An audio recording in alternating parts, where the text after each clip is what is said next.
কালীগঞ্জের ঘটনায় গ্রেপ্তার করা হলো আরও দুজনকে।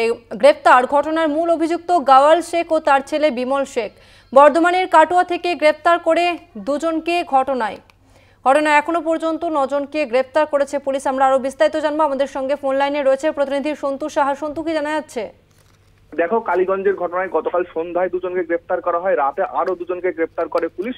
এই ভিতরে হলো গাওয়াল শেখ এবং বিমল শেখ। এই গাওয়াল শেখ ওই এলাকার তৃণমূলের বুথ সভাপতি। এই গাওয়াল শেখের বিরুদ্ধে বারবার অভিযোগ করছে পরিবার। এই গাওয়াল শেখ মূল চক্রী বলে অভিযোগ। পাশাপাশি এই যে এফআইআর কপি, অর্থাৎ মৃত নাবালিকার মা যে অভিযোগপত্র, সেই অভিযোগপত্রে কিন্তু 1 নম্বরে নাম ছিল এই গাওয়াল শেখের।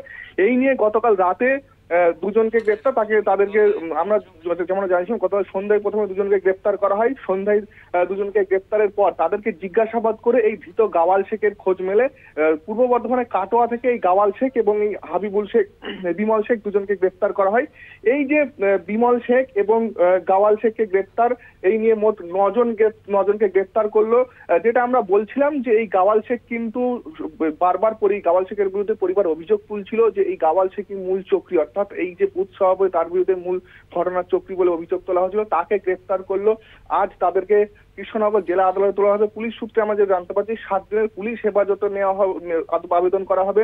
সব মিলে তাদের পুলিশ হেফাজতে নিয়ে জিজ্ঞাসাবাদের পর আবারও নতুন করে কি তথ্য উঠে আসে সেটাই এখন দেখার। তসমিনাদি, ধন্যবাদ তোমাকে সন্তু। আরো একবার জানিয়ে রাখবো, কালীগঞ্জে বোমাবাজিতে নাবালিকার মৃত্যুর ঘটনায় পুলিশের জালে আরো 2 জন। শুক্রবার রাতে বর্ধমানের কাটোয়া থেকে বিমল শেখ ও জামির শেখকে গ্রেপ্তার করা হয়েছে। জানা গিয়েছে এফআইআর এ নাম ছিল ধৃতদের।